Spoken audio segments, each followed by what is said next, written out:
complexities of all of that, because that's much, much more difficult to deal with. But if you're serious about helping people, don't do that. Recognize the humanity of the people that you're working with. Understand the complexities that they bring into the room. Don't see them as the problem that they've presented. And don't see them limited by the circumstances that they provide themselves in. And also, get over the idea that you're great because you're helping them, if that exists in your job. I chose to be a therapist because the one thing I didn't want to have to do was face how broken I was. I mean, that's just a fact of it. I chose to be a therapist because, well, I chose to go into therapy. I decided that I would go into therapy after I made my statement to the guards because that was the right thing to do. And because I had to be okay, because I had to really be okay, because the last thing I could be was not okay, and I had to convince everybody I was okay, because other people's opinions mattered absolutely to me. And the right thing to do was to go into therapy. So I found a counsellor, and I went for 6 weeks. And I found the kind of counsellor who would tell me I only needed to go for 6 weeks. And on my way to my last session with that counsellor, I was driving up the road and I was thinking, do you know, I think I'm grand, I don't think I need to come back here again. 20 minutes after I sat down, my counsellor said to me, do you know, I think you're grand, I don't think you need to come back here again. So I found somebody who was going to go along with everything I wanted to believe, because she did not want to have to face the brokenness in me, perhaps because it would reflect a brokenness in herself that she didn't want to face. And I wanted to be a therapist, I wanted to be a helper so that I could fix other people so that I wasn't broken. Don't fall into that trap. I was very, very lucky that the place where I went to train, which was a small institute in North London, with a husband and wife who ran it. She was actually Irish, a clinical psychologist who came from Ireland, who, through a whole range of different experiences, ended up working as a psychotherapist, an amazing woman called Anne Gertie. And they crucified her. I mean, they completely nailed me on that. And it was this awful moment where I had then become so hooked on the notion of becoming a therapist in order to be okay, that when I was faced with the challenge of going, well, you're not going to be, unless you do the personal work. We're not going to let you do this. We're not going to put you out there to work with people if all you're going to do is pretend that everything is fine with yourself. How are you going to sit with somebody else? It really worked out for me, because I'm not sure that in the state that I was in then, did I not have the absolute demand to become a therapist so that I would know I was okay, that I would ever have even done the work to get okay. It was much more about being a therapist than doing it for myself, but over time that shifted very much indeed. So I got crucified, and it was probably the most important thing I ever did in my life. I remember about a year and a half into my training thinking, if I never ever work as a therapist, this is the single most important thing I've ever done in my life. Understanding my own motivations and what they tell me about myself and what they let me discover in myself, particularly, and not just in the places where I was broken, but in the places where I was strong, was hugely, hugely important. What's your own personal feelings on the response by the church or not behind the point? But I guess it depends on what we mean by the church. I mean, that's part of the problem. I realised very early on, I mean, when I launched my legal action against the church, I initially started it against the priest himself, then against the bishop, but also against the Pope, so I ended up suing the Pope. And that was back in 1998 when I started that case, and the biggest difficulty we had was going, well, if you're going to sue the Pope, who do you actually sue? What entity do you actually pursue? Who do you try to get into court? Because the Catholic Church is the most extraordinary organisation. It actually doesn't exist in law in many, many ways. It truly doesn't. And then in other ways it exists absolutely in law in ways that make it completely unaccountable. But what's completely true is that the Church is determined to be absolutely unaccountable for anything it's ever done anywhere. And I think that's a fair and reasonable point to make. I don't make that as a simple snap at church.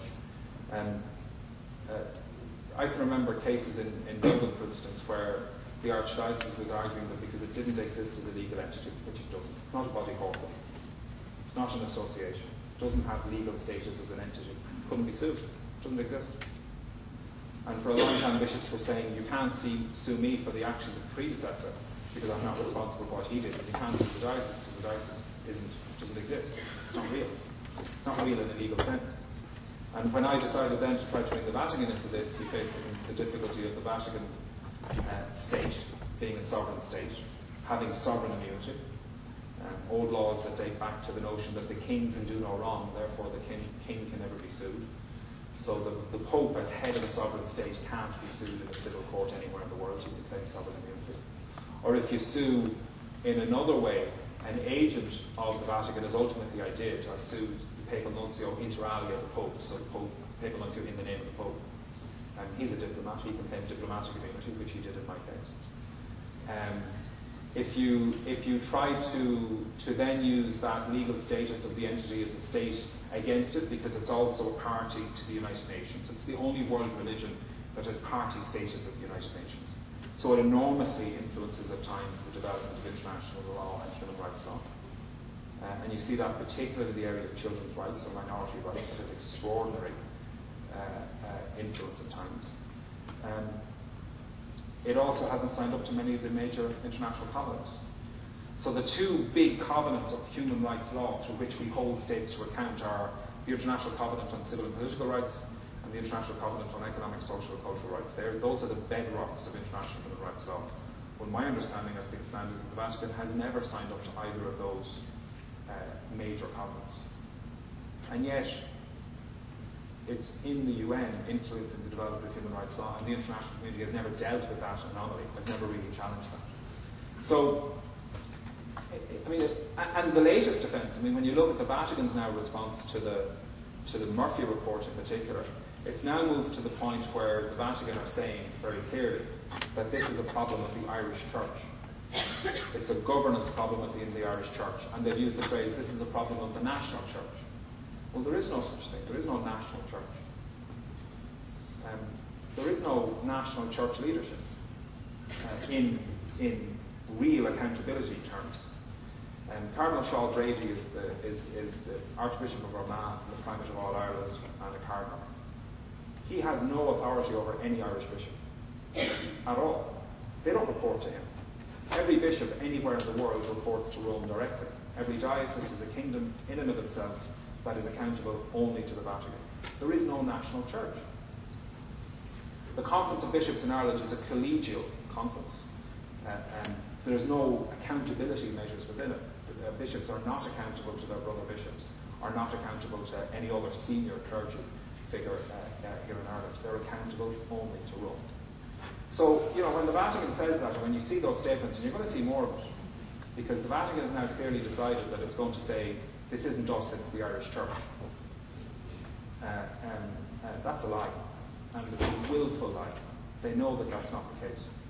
They know that there is no such thing. They know that church governance is international governance, it's global governance, and that the Vatican is the head of that. They also know that child sexual abuse is not a phenomenon in any way unique to Ireland.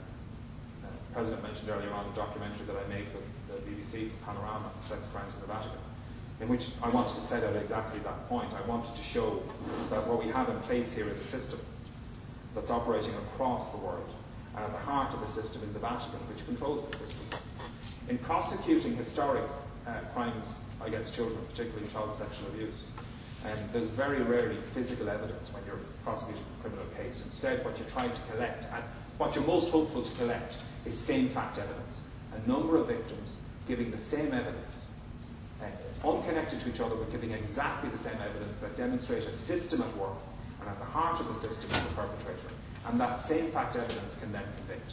So what I had said to the BBC, let's do the same thing. Let's put the Vatican on trial. Let's go out and show the same fact evidence right across the world in many countries around the world, and show that the Vatican is at the heart of this problem. And that's what we did. So we went to the United States, we dealt with UK cases, but most significantly, we went to the developing world. We went to Brazil. Because the other thing that the church is saying repeatedly is that this is a problem in the Anglophone church, and that things are changing. But things are only changing. Remember I said earlier on about proactive as opposed to reactive change? Things are only changing where it's being forced. Scandal, public uproar, money, the loss of money are the things that have created change. And that's the only time that change has happened. When I went to Brazil in 2006 to make that film, I dealt with the case in 2005. An 8-year-old boy called Worley, who 3 years earlier, at the age of 5, a priest transferred. He lives in a place called Anápolis, which is in the interior of Brazil. And a priest was transferred into the favela, the slum where he lived, from São Paulo.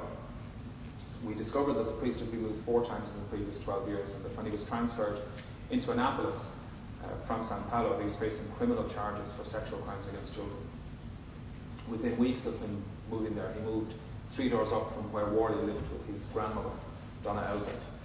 And within weeks, under the guise of giving young Worley guitar lessons, the priest was repeatedly raping this 5-year-old child. He had a 12